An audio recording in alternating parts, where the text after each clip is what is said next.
착한 아이 콤플렉스에 대해 들어본 적이 있으실 거예요. 착한 사람이 돼야 한다는 강박적인 생각 때문에 자기 내면의 욕구나 소망을 억압하며 사람들 앞에서 희생을 마다하지 않는 것을 뜻하죠.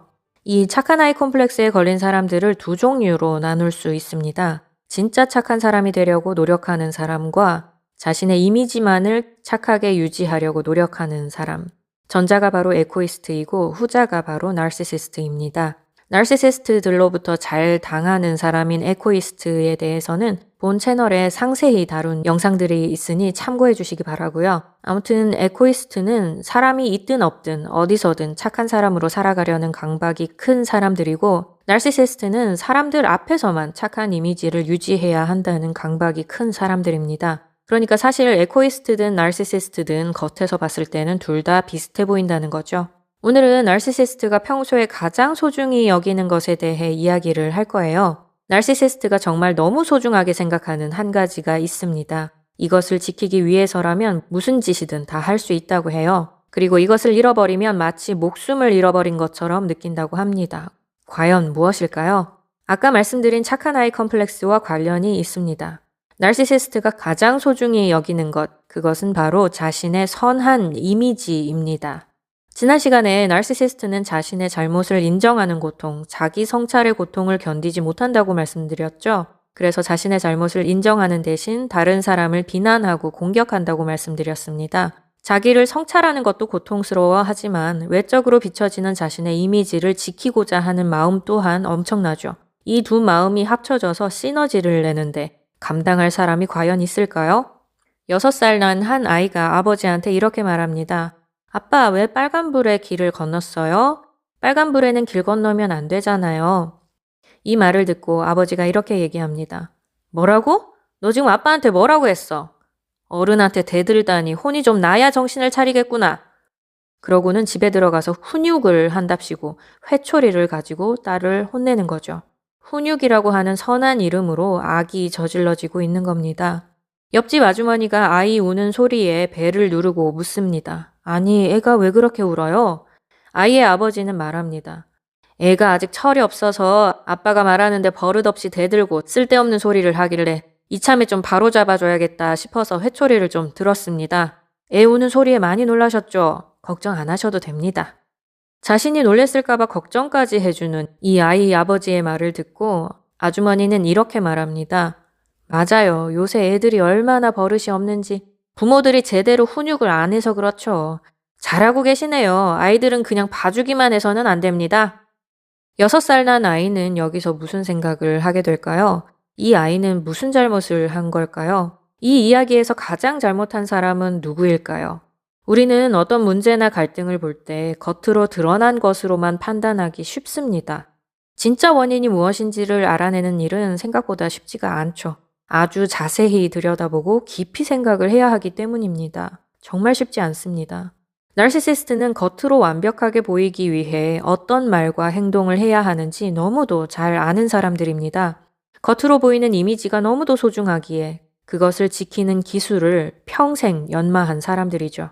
자신의 완벽한 이미지를 해치는 누군가가 나타나면 그 사람을 악인으로 만들고 잘못된 것을 바로잡겠다며 사명감을 가지고 그를 괴롭힙니다. 정말 황당한 것은 이 나르시시스트는 이런 상황에 실제로 자신이 선한 일을 하고 있다고 믿는다는 것입니다. 나르시시스트들은 자신의 선한 이미지를 완전하게 지켜야겠다는 생각만 꽉 차 있는 사람들입니다. 그래서 어떻게든 외형상의 도덕적 순결을 유지하고자 그 어떤 짓도 마다하지 않죠. 대부분의 나르시시스트들은 사회적 규범이나 규칙에 꽤 민감한 편입니다. 옷도 때와 장소에 맞게 잘 차려입고 일하는 시간도 잘 지키고 세금도 꼬박꼬박 잘 내는 등 겉보기에는 흠잡을 데 없는 삶을 살아가죠. 물론 요즘에는 완벽주의에 대한 지식들이 늘어나서 자신은 완벽주의자가 아닌 척 가끔씩 일부러 실수를 내비치는 그런 영악함을 보이기도 합니다. 나르시시스트가 정보를 얻으면 얻을수록 점점 더 교활해지고 우리는 그들을 알아보기가 더 힘들어지죠. 그런데 이 나르시시스트들이 정말 위험한 이유는 따로 있습니다. 종종 그들이 악을 퇴치하려고 애쓴다는 거예요. 악을 물리치는 선한 용사와 같은 이미지를 보이려고 합니다. 악의 소재지를 제대로 파악도 못하면서 문제의 진짜 원인이 무엇인지 알려고 노력도 하지 않으면서 말이죠. 세상에 존재하는 악을 물리치겠다는 그런 사명감을 갖고 행동한다는 거예요. 자기 자신의 내면에 얼마나 악한 마음이 존재하는지 전혀 알지 못하고 자신의 그 삐뚤어진 필터로 사람들과 세상을 바라보고는 정작 바뀌어야 될 사람은 자기 자신인데 다른 사람들과 세상을 괴롭히는 거죠. 스스로는 선한 일을 하고 있다고 믿으면서 그렇게 하기 때문에 이게 정말 겉에서 봤을 때는 이 사람이 선한 일을 하는 건지 악한 일을 하는 건지 파악하기가 힘듭니다. 진짜 선한 사람들과 분간하기가 힘들다는 거예요. 정말 분간하기가 힘듭니다. 너무 힘들어요. 그래서 수많은 사람들이 당하면서도 당하고 있는 줄도 모르고 본인이 속고 있는지 생각조차 못하고 상황을 제대로 파악하지 못한 채 그들에게 조종당하고 끌려다닙니다. 제 채널을 통해서 우리가 지금 현실에서 일어나고 있는 문제들에 대해 가장 최선의 해결 방법이 무엇인지 함께 찾아나갈 수 있기를 바랍니다.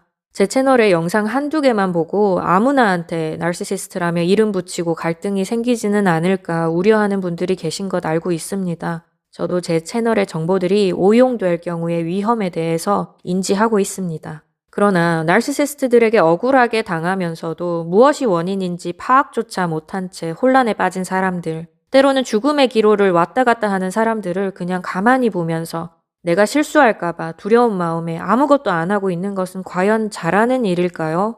사람 한 명 살리셨다고 감사하다고 하는 댓글들을 볼 때마다 저는 또다시 한 발짝 내디딜 용기를 얻습니다. 저는 제가 할 수 있는 최선을 다해보려고 해요. 저보다 더 나은 컨텐츠를 가지고 더 효율적인 방식으로 더 좋은 이야기를 하는 사람들이 많아졌으면 좋겠습니다. 제가 가진 단점들을 보완하고 더 나은 길로 사람들을 인도하는 그런 좋은 리더들이 많이 생기기를 바라는 마음으로 한 걸음 한 걸음 나아가 보려고 합니다. 여러분이 주시는 격려와 응원의 댓글들이 저에게는 이 일을 지속할 수 있는 큰 에너지가 되고 있어요. 정말 감사드립니다. 그럼 여러분의 모든 문제가 다 해결되기를 바라면서 저는 또 다음 영상에서 뵙도록 하겠습니다.